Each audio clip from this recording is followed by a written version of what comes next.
केंद्र सरकार ने लिया बड़ा फैसला, कहा 1 अप्रैल से 45 साल के ऊपर सबको लगेगा टीका। जी हां, कोरोना के बढ़ते मामलों के बीच केंद्र सरकार ने बड़ा फैसला लिया है। केंद्र सरकार ने ऐलान किया कि 1 अप्रैल से 45 साल के ऊपर सभी लोगों को कोरोना का टीका लगाया जाएगा। केंद्रीय मंत्री प्रकाश जावड़ेकर ने बताया कि अब नियम सिर्फ सरकारी कर्मचारियों के लिए नहीं, बल्कि अब 45 साल से ज्यादा उम्र के आम नागरिक भी टीका लगवा सकेंगे। बता दें कि अब तक 45 से 60 साल के बीच सिर्फ गंभीर बीमारियों वाले लोगों को ही वैक्सीन दी जा रही थी। केंद्रीय मंत्री प्रकाश जावड़ेकर ने प्रेस कॉन्फ्रेंस में बताया कि लोगों को सिर्फ अपना पंजीकरण कराना होगा। इसके बाद उन्हें आसानी से सरकारी और प्राइवेट सेंटर्स पर वैक्सीन मिल जाएगी। केंद्रीय मंत्री ने बताया कि अब तक पूरे देश में 4 करोड़ 85 लाख लोगों को कोरोना का टीका लग चुका है। इनमें 80 लाख लोगों को टीके की दोनों डोज लगाई जा चुकी है। कोरोना के बढ़ते मामलों के बीच गृह मंत्रालय ने जारी की नई गाइडलाइन। जी हां, कई राज्यों में कोरोना के नए मामलों में तेजी देखी जा रही है। इस बीच केंद्रीय गृह मंत्रालय ने अप्रैल महीने के लिए गाइडलाइन जारी की। इस गाइडलाइन में मुख्य रूप से टेस्ट, ट्रैक और ट्रीट की रणनीति पर काम करने पर जोर दिया गया है। साथ ही टीकाकरण अभियान पर फोकस अधिक रखने के लिए कहा गया। जिन भी राज्यों में RT-PCR टेस्ट का आंकड़ा कम है, इसे बढ़ाए जाने की सलाह दी गई है। गाइडलाइन में कहा गया कि जब नए कोरोना केस का पता चले तो उसका समय पर इलाज हो और उस पर नजर रखी जाए। कॉन्ट्रैक्ट ट्रेसिंग के जरिए सभी संपर्क में आने वाले लोगों को क्वारंटीन किया जाए। गाइडलाइन में मास्क पहनने और सोशल डिस्टेंसिंग के नियमों का पालन कराने के लिए उचित जुर्माने की भी बात कही गई। यह भी साफ किया गया कि इंटर स्टेट और इंट्रा स्टेट को लेकर पाबंदियां नहीं लगाई जाए। जिन राज्यों में टीकाकरण की रफ्तार धीमी है, उसको लेकर गाइडलाइन में चिंता जताई गई। राज्यों से कहा गया कि टीकाकरण में तेजी लाएं।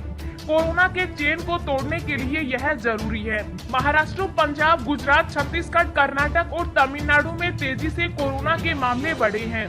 आज कोरोना के 40,715 नए मामलों की पुष्टि हुई। 31 मार्च तक करा ले रजिस्ट्रेशन, सीधे खाते में आएंगे 4,000 रुपए, जाने कैसे। जी हां, अगर आपने PM किसान सम्मान निधि में अभी तक रजिस्ट्रेशन नहीं कराया है तो 31 मार्च तक करा ले। ऐसा करने से आपको डबल फायदा मिलेगा। बता दें कि अगर आप 31 मार्च से पहले आवेदन करते हैं और आपका एप्लीकेशन स्वीकार हो जाता है तो आपको मार्च के महीने में मिलने वाली किस्त के 2,000 रुपए मिलेंगे।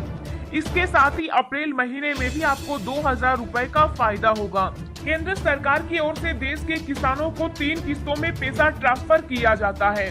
सरकार अब तक 7 किस्तों में पैसे जारी कर चुकी है। 8वीं किस्त का यूं कहें कि अप्रैल जुलाई की किस्त होली के बाद कभी भी आ सकती है। 1 अप्रैल से होने वाले हैं ये 5 बदलाव, कर्मचारी व कारोबारी होंगे सबसे ज्यादा प्रभावित। जी हां, 1 अप्रैल से नया वित्त वर्ष शुरू होने वाला है और ऐसे में नए वित्त वर्ष से कई ऐसे नियम कानून बदल जाएंगे जिनका असर आम आदमी पर पड़ने वाला है। वैसे इन बदलावों का सबसे ज्यादा असर कर्मचारियों व कारोबारियों से लेकर पेंशन धारकों पर होने वाला है। नए श्रम कानून के तहत ग्रेच्युटी की समय सीमा भी घटाई गई है। एक कंपनी में लगातार 5 साल तक काम करने पर ग्रेच्युटी का लाभ मिलता है। नए वित्त वर्ष 2021-22 में 2.5 लाख रुपए से अधिक के PF योगदान पर आयकर के तहत टैक्स का नियम लागू किया गया है। अब इस दायरे में प्रति माह 2 लाख रुपए से अधिक की कमाई वाले आयकर दाता आएंगे। 75 वर्ष की उम्र पार कर चुके बुजुर्ग पेंशन धारकों को ITR भरने की छूट दी गई। यह सुविधा केवल उन्हें प्राप्त होगी जिनका आय स्रोत पेंशन व इससे मिलने वाला ब्याज है। अवकाश यात्रा रियायत वाउचर के तहत कर्मचारियों को मिलने वाले छूट की अवधि 31 मार्च 2021 तक की है, यानी 1 अप्रैल से इसका लाभ नहीं मिलेगा। बिजनेस टू बिजनेस कारोबार के तहत 1 अप्रैल से ऐसे कारोबारियों के लिए ई-इनवॉइस अनिवार्य होगी जिनका टर्नओवर 50 करोड़ रुपए से अधिक है। सस्ता घर खरीदने का आखिरी मौका, बचा सकते हैं 2,67,000 रुपए, सिर्फ कुछ दिन बाकी है।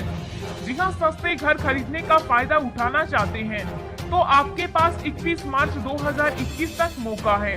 केंद्र सरकार की प्रधानमंत्री आवास योजना के तहत शहरों और ग्रामीण इलाकों में क्रेडिट लिंक सब्सिडी दी जाती है। इस सब्सिडी का फायदा सिर्फ पहली बार घर खरीदने वालों को होता है। सरकार देश के सभी नागरिकों को घर देना चाहती है। इस मुहिम में PMAY स्कीम चला रही है। पहली बार घर खरीदने के लिए होम लोन पर ब्याज सब्सिडी मिलती है। यह सब्सिडी अधिकतम 2,67,000 रुपए तक भी हो सकती है। अगर आपने अब तक कोई भी घर नहीं खरीदा है और सस्ते में इस स्कीम के जरिए घर खरीदना चाहते हैं, तो आपके पास सिर्फ 31 मार्च 2021 तक का ही मौका है। फटाफट इसके लिए एप्लीकेशन दे डालें। प्रधानमंत्री आवास योजना का फायदा उन्हीं लोगों को मिलेगा जिनकी सालाना कमाई 6 लाख रुपए से 18 लाख रुपए के बीच है।